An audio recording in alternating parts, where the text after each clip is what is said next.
Welcome to Feelings and Other F Words. I'm Dr. Daryl Appleton, and we are back from our vacation. And when I say vacation, I mean mental breakdown. The last 2 months have been, life has been lifing, right? Life has been lifing. So I'm sorry I left you, but I am back and we are here. And I could not be happier to be relaunching, reigniting, whatever it is we're doing right before Mother's Day. It feels so poetic that the thing that has been keeping me from you is my re-entry back into our season. And the guest that we have is the perfect person for this, but I'll get into her in a second and all her wonderfulness. This week's episode is about full-bodied parenting, full-bodied motherhood specifically. And full-bodied to me means the mental, the emotional, the physical. Like we've tackled parts of it, but I wanted to do almost this overview of everything together and what it looks like, not only from my perspective, but from somebody else. And that person happens to also be a twin mom. So if you're a mom of multiples, this is definitely for you. If you know a mom of multiples, which you all know me, this is definitely for you too. If you know a mom in general, if you happen to be a mom, if you came out of a woman, right? This episode is for you. So what we want to talk about today is really kind of putting it all together. And again, we're going to be talking about the research. We'll be talking about the science. We'll be diving back into that matrescence, right? That idea of our identity completely shifts and it's almost this reverse puberty that we go through when we have kids and finding identity again and mourning the loss of who we were as we are slowly and sometimes painfully becoming a different version of ourselves. All of that and more.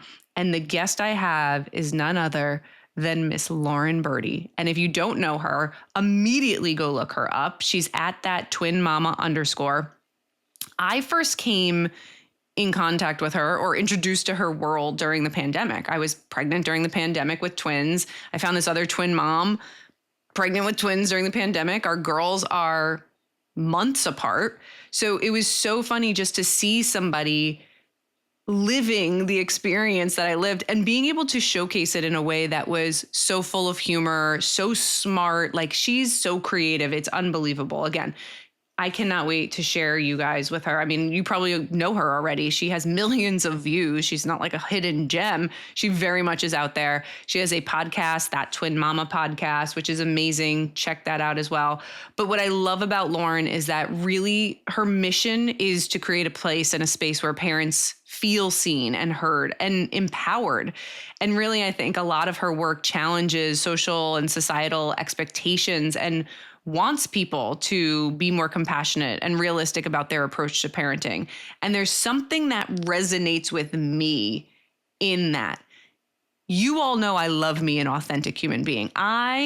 There's nothing better than having a deep conversation with a new friend who is like real in all the right ways. And that's what just happened. Like, I feel like my cup runneth over. I feel so full after this conversation. The introvert in me is like, yes, I love this. Tell me more about your life. Tell me more about your struggles. So she is going to be on. We're going to be breaking down things like matrescence, things like hormones and parenting and partnerships and everything and all that and more. So stick around. This episode is for you, even if you don't think that it's for you. We are here. We are talking. Lauren Berty is here. That twin mama. I am beyond excited because I think as twin moms, like it's just like a deeper level of sisterhood, right? Mm-hmm. And I was saying before how you got me through some times. I think our kids are like the sameish age. Yeah. How old are your 4. twins? They just turned 4. Yep. Mine are a little bit older. Pandemic babies. Yep. And I remember being like, I feel so seen.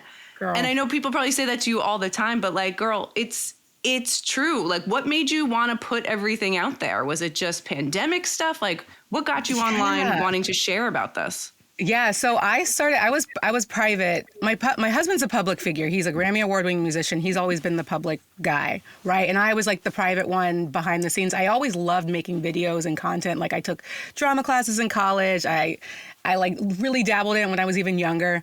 But what happened in the freaking pandemic, I had no one to fucking talk to. It was like we were pregnant. First of all, I didn't know we did not know we were able to get pregnant. So it was a surprise when we got pregnant. And then we found out it was twins. And then like, I don't know when your kids were born. Ours were October. So we found out in like March-ish. March is when everything shut down. February, I remember that was the first appointment my husband could actually go to. We found out it was twins. We're like, holy shit. March 17th, I remember it being like St. Patrick's Day. It was like everything was shut down. Right. Boom. And then at that point, I was like, well, I've had a baby before. Like I had my 10-year-old at this point, right? But I'd never had twins. And I'm like, who am I going to talk to? Where's my village? Who are my friends? Like just out of like sheer like terror and anxiety of what is to come, I started to share my journey. Like, okay, this is how big I am right now, y'all. Is this like, what does this make you feel? And then all the anxiety I was getting in like different comments and different things that would happen to me, I was like, you know what, that was fucked up. I'm gonna make it to a joke because I just like to laugh at things that like happen. So it started with sharing my pregnancy and the amount of unwarranted comments that would come out of left field. Like, you're huge. Whoa, don't run. Like, oh my gosh, what are you having? Oh, I'm better you than me. Like just all that stuff happened at pregnancy with twin parents. Like it happens as soon as they're born and beyond. But I don't think people realize it happens when you're pregnant because you're carrying too and people have all the questions. They want to touch you. So I just started to make, content based on that to try and find my people. And then my people started showing up and they didn't think I was weird. They kind of felt like seen. So I'm like, hell yeah. You know what? And that's all she wrote. So I was just screaming into the void for help and there was an echo and an echo answered me. No, I guess there are some weird questions. The weirdest one I've gotten, pregnancy and post-pregnancy is, are they natural? And basically to me, that's like, how did the sperm get inside you? And I'm like, that's a really interesting question. Does it matter? Right. 100%. There's something about being a twin parent that people just have the audacity to ask you whatever the fuck they want. Yeah. Like there's some sort of barrier of like having some sort of composure when you're just seeing a mom to singletons. Like, oh, I'm not going to ask her how her kids are conceived, or I'm not going to ask her any other personal things about why this older child looks different than this younger child, or which one your favorite is. But for some reason, when you're a twin parent, it's like, yo, did you bang your husband? Basically is what you're asking. Do you like this one better? Why is this one, like, I'm like, what the fuck? They're kids. Yeah. Like, and now we were on a Disney cruise. When was it? Like earlier this year. I wasn't with my husband, but I was so proud of him because he told me the story. But some dude came up when they were eating, and like I think he was working there, but he looked at them. He's like, oh, are they twins? And my Ryan goes, yes. He's like, oh, which one's the smart one? My girls are 4. Completely heard it. He's like, that was a stupid question to ask, and just like walked away. Good but for like him. Exactly. But sometimes I'm like, really? Like people have no. But anyways, you gotta sometimes just like give them a little bit back.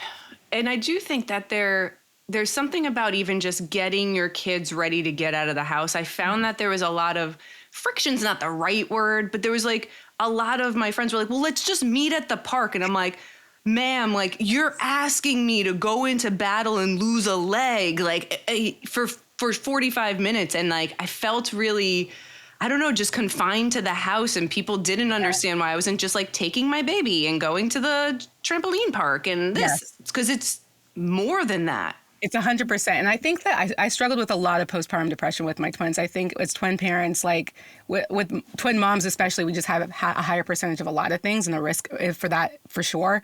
And coupled with the pandemic, it was just like not a great time for me. But if I could go back to my former self, I went outside, and the days I did, it felt okay. Like if they weren't running, right? If I could keep them contained and nothing bad happened, I'm like, okay, that air did help me in the newborn stage. But I do think like now in the toddler stage, or when they're like 2, when they're like, walking and they can like die, you know what I mean? Like when they can walk and fall, like you have to watch every little thing. When there's 2 of them, like they can split, you know what I mean? Like twin parents, there's so much anxiety about just getting out the house. Yes. Where with just a singleton, you might be like, okay, this is my one child, or maybe you have 2 children and one's older. But when you have 2 babies or 2 kids the same age, and they just start not doing the same thing, like on a playground, you're like, who do I go for? Like, you are literally outnumbered with like 18-month-olds, 2-year-olds, 2.5-year-olds, and that shit is hard. And I always go after the one that I think is going to fuck up the most, and that's normally my twin B. So I feel like she's going to get hurt. I go for her, and I go after my twin A. Anyway. I feel that. I feel that so deeply. It's a constant triage. Yes. Constant triage. And then somebody's always screaming. Somebody always needs something, like at home, like you just get milk. And then the other person's like, you're good on milk? You're good, right? Yeah. And they're like, we're good. And then I sit down, start working, and it's like, I need some milk. Yeah.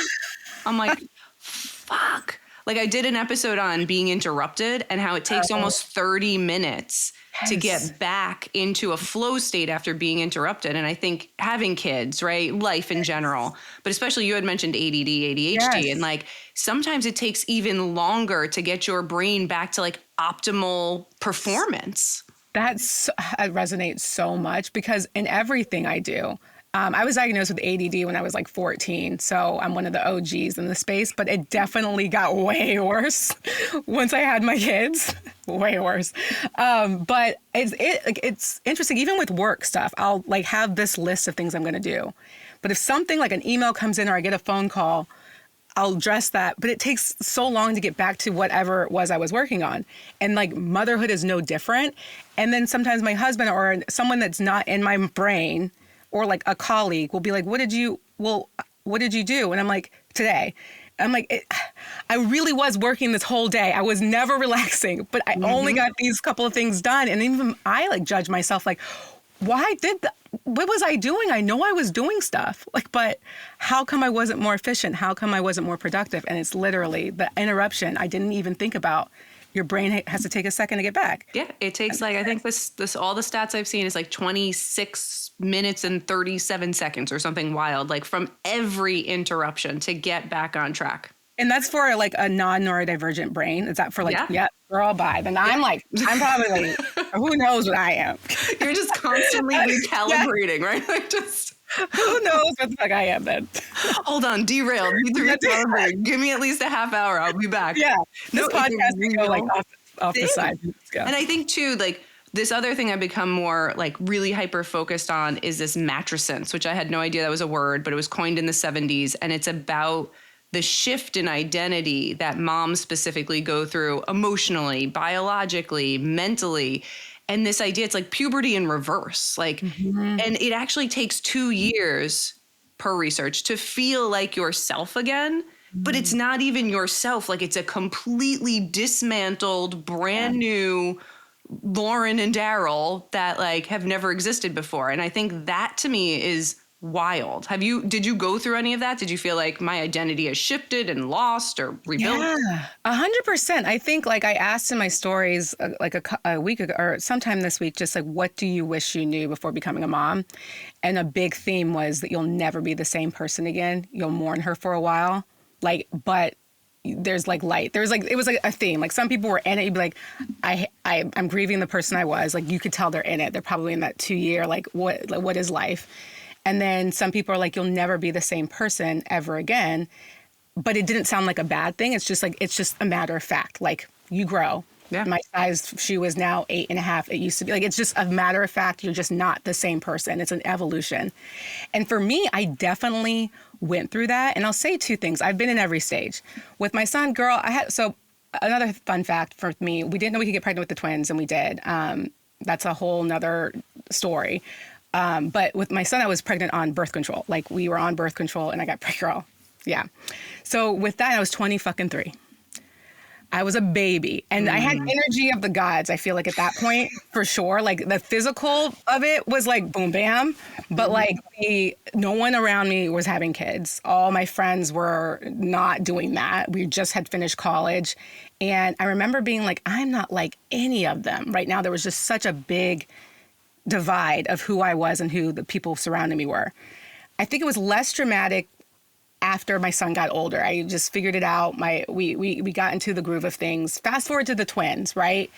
I think there was language now to go with what I was feeling. Because when I was 23, if you had postpartum depression, that was the only thing that was postpartum depression that I knew of, is if you wanted to kill yourself or the baby. If you didn't have that, you were good.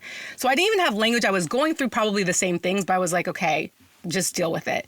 Now, fast forward, I think there's been a blessing with social media and like so much information out there where I'm like, oh, I'm feeling anxiety. There's a postpartum anxiety thing. There's postpartum OC. There's all these things that like come with having a baby, and I'm going through this transformation, and there's language for it, which is great. Knowledge is power. And at the same time, I think that it also triggered my anxiety too, of just like constantly scrolling, constantly figuring out what I should be doing better, the like people pleasing in me, like just needing to be the best, like the whole like I need to be an overachiever in the momhood sphere. So when you ask me like, do I feel like I went through an identity state? 110%. I will say I was at the stage of where I don't like where I'm at. I'm in a hole. Is anyone else? I feel lonely. Where are all my people? And then towards the 2-3 year mark, the girls also were like my muse, right? My career would not be what it is. Like it gave me a topic that I was passionate enough to talk about and a skill that I've always loved to do. I never thought I would be making content. I like to do it on the side, but I never thought I would be doing that. So in the same sense, it gave me something to be like, I want to be their fucking Beyonce. I want my girls to look at me and be like, my mom is a badass. I want to be her. You know what I mean? So like without my kids, I don't know if I'd be as fierce as I am to do all the things. I would be. I am a big achiever, but my kids just lit something under me. And it takes a while to get to there. If you're not in that, if you're listening, you're like, what the fuck? It can happen. I'm just saying, like, if you're feeling it, feel your feelings. They are valid. But also, I'm starting to see the sort of light. I mean, it's, today, at least I am. Today, one day at a time. One day at a time. One breath at a time, sometimes. But I think that's that dichotomy, right? Like, sometimes I struggle with, like, I love work. I love what I do. And being a mom is sometimes really hard, but they're my everything. Yes. And it's like this, like, I'm going to say it. Somebody's going to comment negatively about it, but you can. It's like an abusive relationship. Yes. You're like so in love. Yes. Yes. Literally. You keep going back and you keep getting smacked literally, emotionally. But it is. And I think for a lot of women, especially in our generation where we do have access, it is that double-edged sword of like, oh God, I feel so seen. And now here's all this other information on what I could be doing better. And here's a script to say instead of, like my parents used to be like, fucking rub some dirt in it. Stop crying about it. Like, no, that's not okay. We need to say something like, okay, you're hurt. I hear you. And I love the post you just did of like all the different types of moms, like the gentle parenting, like the OG parent, like that speaks to me so much because I feel the gentle parenting leave my soul at some point. Like I feel it. It's like an exorcism, like it lifts. And then I'm like very Jersey and I'm like, you don't want a problem with me, ma'am. 100%. Like, I mean, and it's also like we're a generation that we're trying to reparent ourselves. Most of us, I don't know who was raised gentle parenting Lee. I don't even know if that's a word. Not I. Right. So we're like in the moment, it's like, okay, I would be at this point smacked. I'm not going to do that. I would like, I don't have the link. I don't have the model, but I've learned something on the internet. I'm going to switch it in my brain that probably needs to be reparented itself. And I'm going to try with you. And I just like, for me, I have like 3 big things with my kids that I don't do. And the rest is just like kind of goes to shit. But I've been pretty good about these 3 things. One is I don't tell them because I said so. Like I actually try to answer. It's fucking exhausting, especially when they get to like that really inquisitive age around like 7. I don't remember what age it was, but why? And then my teenager, like I won't say because I said so when I want to so bad. Like I'm just like, bro, because I said to do it, but like, no, I'm trying to not do that. So that's one thing. The other thing is that I will warn my kids when I'm about to have some big fucking feelings. Yep. I'm normalizing. I'm going to have the feelings. I will apology is the 3rd thing I do. But if I'm going to have some big feelings, I'll be like, all right, mommy's going to have some big feelings if you don't go the fuck to sleep. Yes. Yes. Like right now, I'm starting to feel it. And I'm telling them, they're like, oh, okay. And they've seen me have big feelings. And again, I'll do it. I go away. I come back and acknowledge what I did. Say how I could have handled. Oh my God, there's a huge spider cricket. Sorry. Spider cricket in here. Sorry. Okay, sorry. My bad. Do you need me to come there? I'll get on a plane and we will with these spider crickets, man. Like, these are my little things I could do. Anyways, okay, we're good. And then I will, sorry. I love it. I'm into it. You know, real life moments. And then I apologize after. I don't remember getting apologies from my parents, but I'm very, very liberal with my apologies, like all ages. And I think that those are the three things I kind of try and stand by. And all the rest, I say no. I do the things that, like, I try not to, but like they happen. I'm a human, but I give myself grace. And I just try and stick to those pillars just for me. And some days, you know, I might mess up, but at the same, tomorrow's another day, you know? And I wish more people did that, right? Sometimes it's like your to-don't list rather than all the things to do. Like, I love the idea of, like, if I avoid these three things, or if I stick to these three pillars, like, that's my Northern Star. Like, I can guide myself as long as I have that. And I think for you guys listening out there, like, that's an important thing to dig into of what are your 1, 2, 3 things versus I have to have everything perfect. I have to show up in this way and the bake sales and this and that. Like, no, you're not going to. And all the research I've seen says that, like, good enough parenting is actually better for the kids when they see real moments. Because I don't know, like, you're going to go into the real world and see your parents never fight, your mom never have an emotion, and then you're about to be, like, blown away with all of people's bad behaviors around you.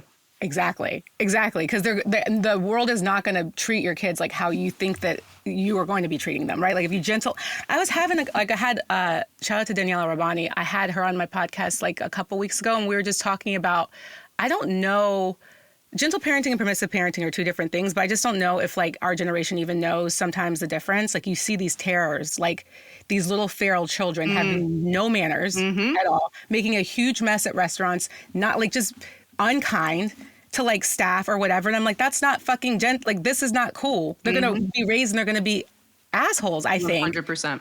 So you have to, I don't know, there's boundaries that have to be set them in the way that you see fit. But I do think that sometimes we miss the mark. Some parents, not everyone, of just, like, way too permissive. And we're going to raise these little, like, literally entitled asshole children in the future. I 100% agree with you. And when I go into boardrooms and work with executives, it is never about how well they do their job or not. It's how they behave. Yes. It's how they behave. That's why I get called in. And I say the same thing I say to my children that I say to these, like, Fortune 500 executives. I say, you are allowed to be frustrated. You cannot behave that way. Yes. So, like, if I'm saying this to my kids and this, 45-year-old man, like, we need to do better. We need to have that in us to be able to have our own boundaries as parents of, like, this is not okay. Your feeling is real. You need to emotionally regulate. Because for me as a parent, that's my job, is to help them learn how to work through this stuff, not to make life easier, because life isn't fucking easy. Exactly. 100% I agree.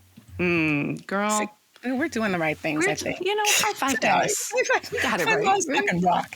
Have you seen your parenting have to be, like, do you have, like, your head on a swivel with, like, I have to parent my teenager this way versus my toddlers? Because obviously it's different, but do you find yourself, like, switching up really quick, or? It's different, but it's very much the same. It's so interesting. By having them at the same time, like, different problems, different, like, my teenager is, like, 6'3" now. Like, he's, like, a grown, like, guy. Yeah. But, like, someone like told me this too. Some medical professional was just saying how when babies become toddlers, or toddlers are growing, they're literally, their brain is changing. They're, like, discovering the world around them. They're pushing boundaries, right? They might throw a huge tantrum because they're not able to communicate what their needs are. They're feeling some things inside, and they'll say, leave me alone, or, like, don't touch me, do this. And you would never just leave your toddler alone. You never be like, all right, deuces. you want to be alone? Peace. I'm out. Right? Bye. Similarly with teenagers, they are, like, going from adolescence to, like, adulthood. Their brain chemistry is actually changing. They're also, like, trying to navigate the world around them, pushing their boundaries, not communicating. Like, little things will be a big deal. And I'm like, bro, I'll even use your language, bro. Like, what just happened? I thought we were, And then it could be a big thing. And at the same time, like, they might shut their door or say, leave me alone, or they'll close their room. And because they're older, you think that they're, like, little adults and they're, like, trying you. So it's hard to be, like, soften. Yeah. But once I realized, like, no, he's a child. Like, my teenager is still a child. They don't really mean leave me alone. They might for a second, but you need to be there for when they're like, hey, are you still there? Like, and be able to listen and be loving. And it's just been very challenging, I think. Teenagers are super challenging. That's all I can say. Like it's a different beast. Yeah. Yeah. Every stage I find that everyone I talk to is like, just get ready. Just get ready. Even my mom's like, just wait till your kids have kids. I'm like, does this end? It doesn't ever. I know. Is there peace? Can the girl get some peace? It's funny. Does your mom like parent? Is your mom like a completely different grandparent than she was a mom to you? 100%. Right. 100%. This woman has gone on like forums to find how to get like Blippi on TV. Like, are you kidding me? She'd be like, no, Elmo's not available, right? Like, she will move the ends of the earth. Like, no McDonald's, we got food at home. These kids get everything. I know. Everything.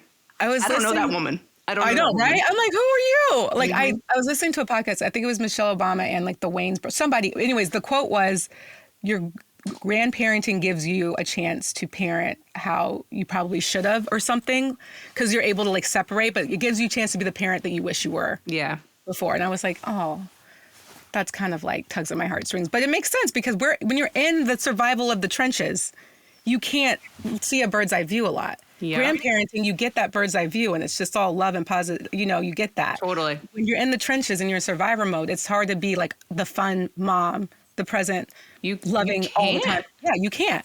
Yeah, no, it's a thing. My mom's quote is, if I knew how much fun grandkids were, I would have had them first. Like, yes. Right? That's her quote. And I'm like, yeah I get it. It's nice to be like, boop, gotta go home. Yeah, exactly. See ya. No, like, but thank goodness, like, for support systems of any kind, grandparent, like, because it does take that village.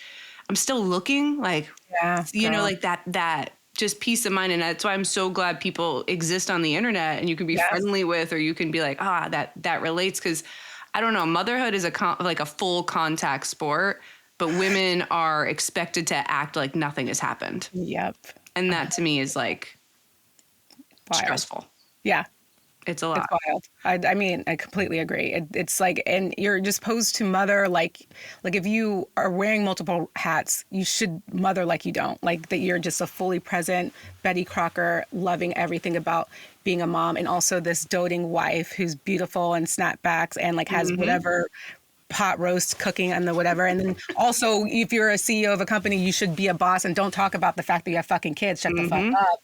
So it's just like all these different hats we're made to wear. Like we don't have other hats that we're wearing, and it doesn't seem to hold the same weight for partners, for dudes, for men. Totally. At all. And it's interesting, you know, my father's in the music industry, you know, was a musician. Like even my husband, you know, being a surgeon himself, it's like also being a support for your partner sometimes is like, that's a whole other, like, to hold space for them. Like sometimes I'll say to my husband, I'll be like, Jimmy, like, do not speak to me for, like, I don't care how your day was. And that's unkind. Don't do that, people. That's not the right thing. But sometimes I just need to be like, give me 15 minutes alone before we start talking about our days. Cause like, I can't. You walked in and all of a sudden we're talking about your day. I'm still trying to recover from mine. That really hits, because I even think about, especially like entrepreneur, doing your own business, being a mom, a wife, and a partner and support. Like I'm not able to hold all three things really well at any given time. I haven't been able to successfully do that. And like right now I'm in a season of like, I love my husband, but I feel bad, but he's been like kind of the one that's like, I'm like, all right, like deprioritize. And that's not good advice, y'all. I don't know what the advice is. I'm just telling you the truth, but it's a season of that. And like, he's not on tour this summer. This is the first summer he's never been on tour since I met him. They're just working on a new album. And so he's home, and like, I'm kind of doing more of like the traveling or going here for an interview or what have you. And he's taking more of like some of the default parenting with the kids, which I used to do for years while he was on tour. And so I don't feel guilty, but I do know that feeling of doing it all and not being like, I appreciate that, right? Like I forget, you know what I mean? Like everybody wants to be appreciated, no matter if it's deserved or not matter. Like I'm not counting score. I'm not like it's not like he doesn't want to do it. He should be doing these things, but it also feels good to be appreciated. And like those words of affirmation do matter. And I'm just like, this is a reflective moment of like, okay, I got to like maybe just say thanks or something, because I have not been the best partner, I'd say, in this season. And it's hard when you are actively trying to keep yourself from drowning. Yes. Right? To be like, great, dead man's float over there, babe. Like, great job. Like, because you're just like trying to keep your nose above water, waiting for the next wave to come. Sometimes it just like feels that way. Twins, not twins, parents, like whatever. Like there's whatever it life. Lifing is lifing. But I do think that you're hitting on something, and probably my internal guilt of, me and my husband are kind of last because that feels the strongest. Yes. But with a ton of neglect, it won't be. So exactly. You have to give it some love and water it however you can. But it is a lot to like juggle. There is no perfect way. I love how you're naming that because I didn't think about it. I do feel like it's the strongest part of my little triage that I talked about, where if I like step away, it's going to be okay. But like you said, can't step away for too long because then a whole bunch of weeds or like whatever. But like, I didn't really think about it like that. But that's probably why I'm deprioritizing, because if I deprioritize work right now, girl, I won't get paid. Yep. And then the kids can't do that. So Yep. And that's why it's important, ladies out there, who you marry, who you have babies with is important. 100%. That was a comment that someone made on like what you wish you knew before you had a mom, but it was so well put. I'm gonna botch the quote, but it was just like, what I wish I knew before becoming a mom is to be mindful of who I choose as a partner, because that will form who the type of mom you become. Point blank and period. And in my mind, I was like, like, because you think like your childhood trauma and your values, you come into the space, so you kind of know the kind of mom you're going to be. Similar to your husband, you think their values and how they're raised and what they think is important. The provider in them will be the kind of dad they're going to be, exclusive of each other. But no, like they inform each other. Yep. If you have a dad that's like not, or a partner that's just not appreciative, maybe they have some healing to do. Maybe they just aren't able to emotionally regulate. The stressfulness of kids gets to them and they can't calm down. That is going to affect you and how you show up for your kids, how you show up for yourself. You're not going to be the fun mom, the lighthearted mom that is like also carrying the weight of someone else who is not doing anything or doesn't like being a parent or just it can't handle it. And I did not think about it like that. No.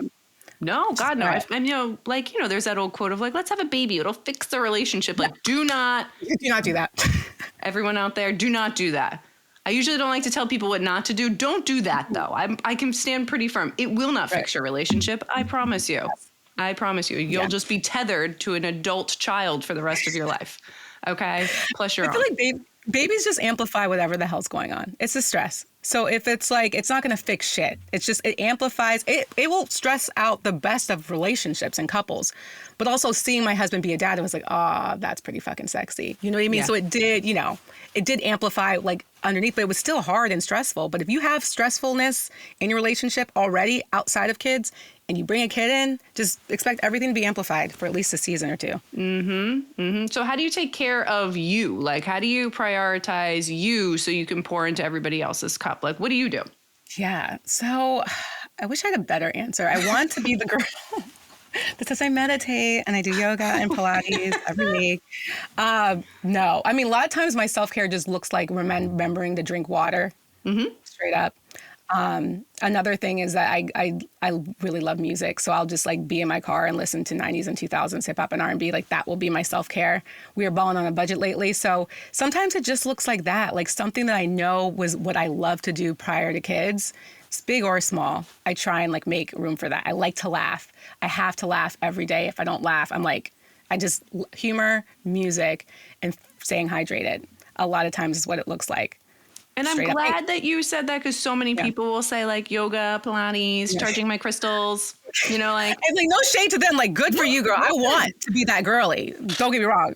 Listen, if you want a anal sun or whatever it's calling now, then you're like, go for it. Yes. Well, do you? Yes, get some nice tall hedges and get out there. But like, I do love that you basically what I heard, being a therapist right now, what I heard was like, I make time for myself in micro moments. Like I set the stage for me to allow for some sort of release whenever I can get it. Yeah. That to me is so important, because it's going to be those 5-minute vacations. It's going to be the little things that will recharge you to deal with the next fucking meltdown or the next, whatever that's coming your way, because it doesn't have to be a big thing. You don't need to have a routine at the gym. Sometimes it's just get your water and get your music going. Yeah. Exactly. And if I can get a workout in, it's a great day. You know, like I encourage that for moms for sure. But like just some days it just doesn't look like that. And then I'm just, you know, listening to Britney or whoever the fuck it is in the car and just being like, yes, I remember when I was this age and I wasn't adulting. Okay, now I'm back. Yeah. Sometimes I really resonate with that, Brittany. You know, I'm not a girl, not wanting to get a woman. Yeah.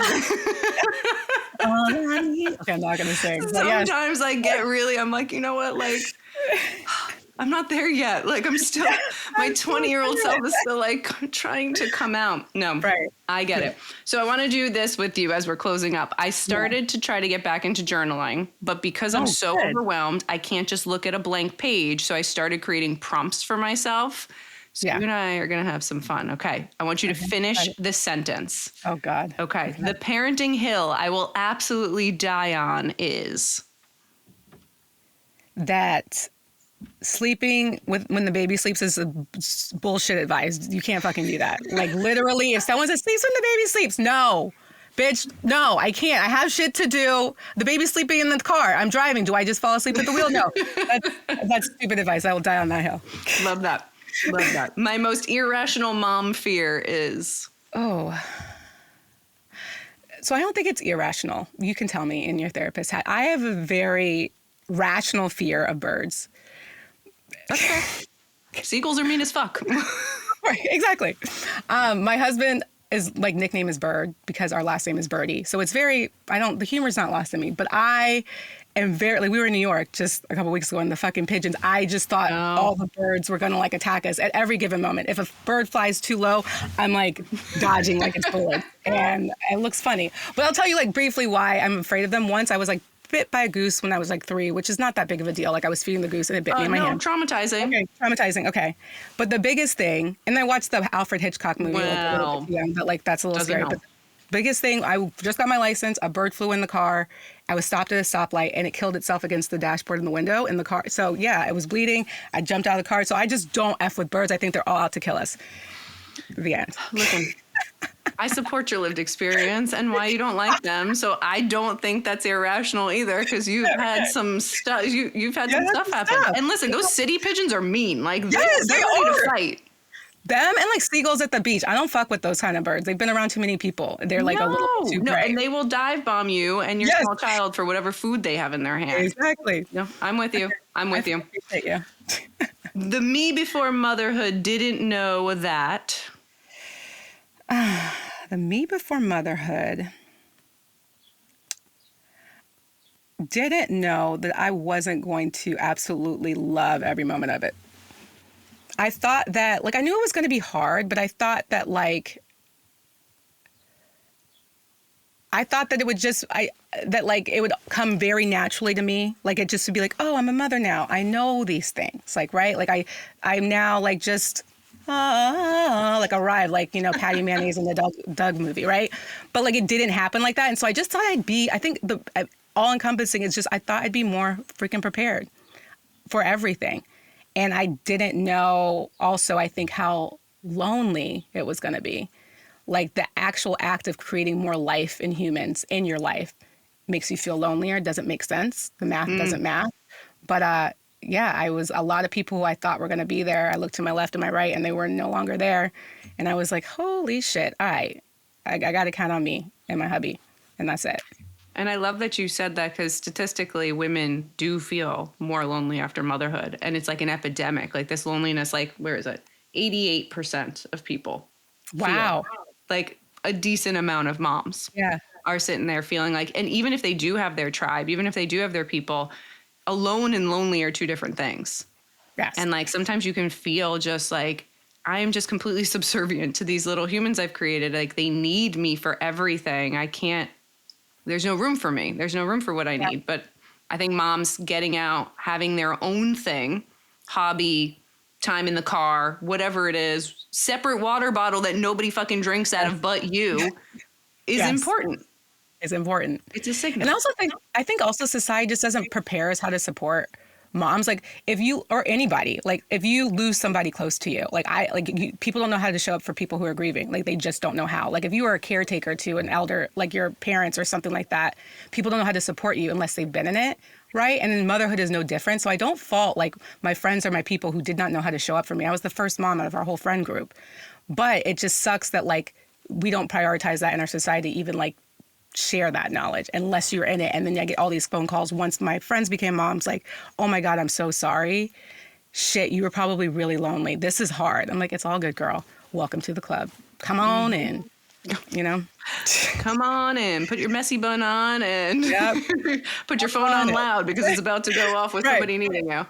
Yeah, no, it's a real thing. I do, that resonates. And in my mind, I'm a problem solver. I'm like, how do we support moms better? Like, what do we do? How do we teach them? And, you know, I think it needs to be a societal shift that, you know, moms need, like, check on your strong friend. We all need to check in on each other, even when we're drowning, because like we're stronger together. 100%. I'm gonna think on that. We're gonna change the world. We're gonna do something. Yeah, we'll do it. Let's do it. Twin moms can. We're superheroes. I have 2 more for you. Yeah. My toxic trait as a mom is. There's a bunch. I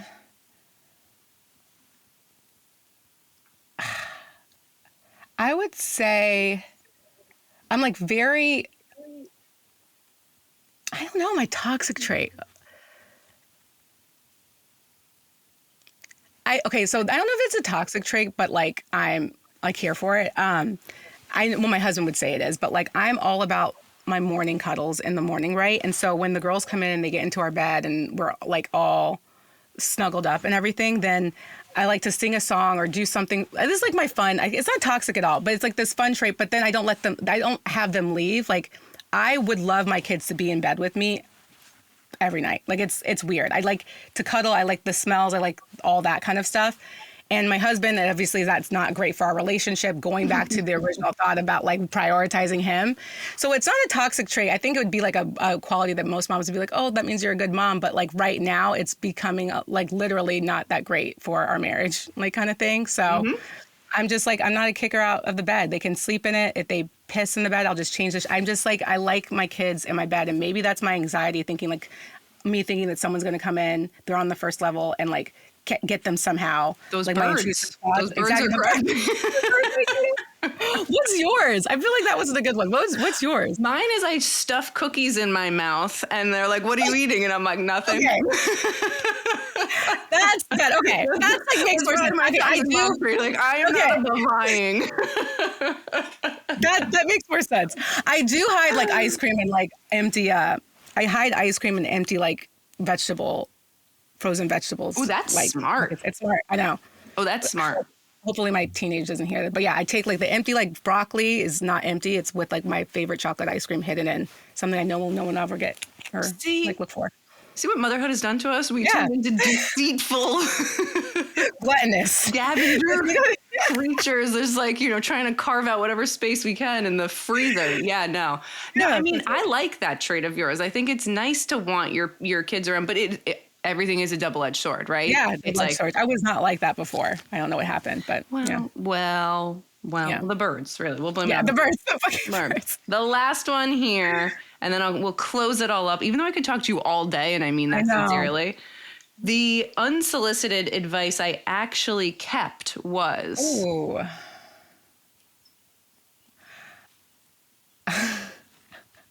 I don't know if this is probably, someone's going to make a comment, but like someone made a joke saying if everyone could like have a newborn for a while, like the world would cease to exist, like there would be no babies. And I thought they were being super dramatic. I was like, okay, you're whatever, girl, bye.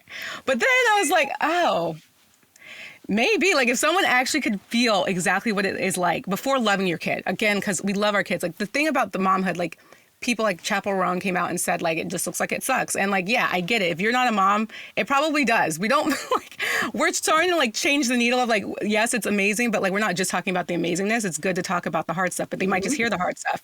But that same sentiment, if you fully understand what you're getting into without that love of this like freaking drug of a child, right? Yeah. It's hard to understand that, but just the logistics and all the other part and truly understand how hard it is. I think a lot of people would be like, yeah, nah, because they don't love the thing yet. There's nothing to love. And so it's like that love balances it out. So it's with like, you don't have to say all these things. I hate this, and then also say, but I love my kids to a mom. We know that. That's like understood. We're all smoking that same crack pipe. We're like obsessed.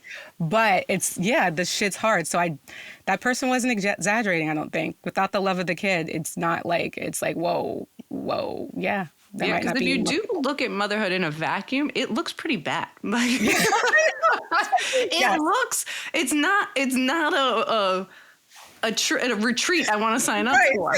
Right. Like, but you don't have that. Like, you can't possibly understand what it's like to look at this person being like, I just want to squeeze you so hard like that. Like, I just want to bite you, right? Like, it's like such a weird thing.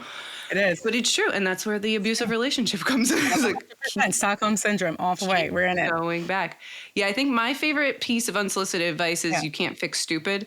And I found that because we've had, without getting too much into it, we've had like family who's shown up being like, twins are easy. So-and-so had kids 16 months apart, and that's much harder. And you're just like, why would you say this to somebody, A, ever, B, have some twins and then come talk to me, and C, like, I was like 3 months postpartum. And I remember it was my grandmother. She's like, you can't fix stupid. And I'm like, you know what?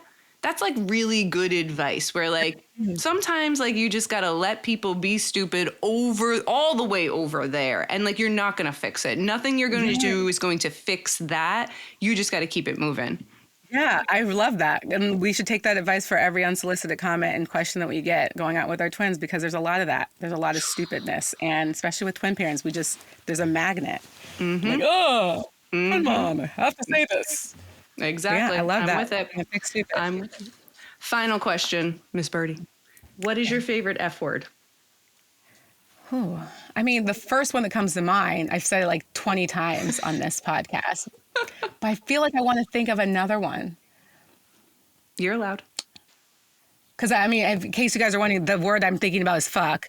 But, but I'm also trying to think, I'm in like this season of, okay, I'm saying feel or feelings, not because I'm like, oh, kumbaya, whatever. But like, I'm in a season of like, kind of trying to like honor my feelings and being okay to feel all the things, because I've been feeling a lot and like, I'm not gonna cry. But it's just been a season of like, you don't always know if you're like doing a good job, right? Or you just don't know if like, fuck, Daryl.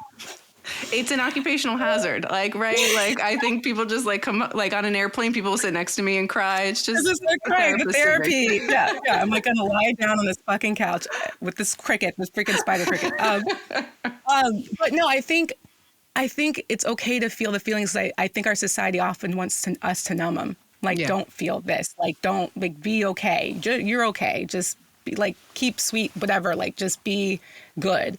And that's not possible. You have to feel the feelings as a mom. You have to, just like you tell your kids they're having big feelings, there's a way to regulate them. There's a way, but acknowledge that your feelings are valid, right? That doesn't mean I'm going to behave erratically, but I should acknowledge that my feelings are valid, let them flow through me, and just like kind of, I'm feeling all the feelings. So that's going to be my favorite F word. Fucking feelings. There we go. It's on brand for here. This is what we do here.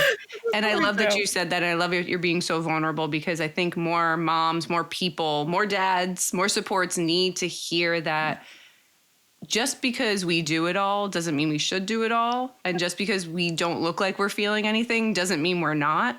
Yes. And it's okay to not have it all together at a moment. Future you will always figure it out.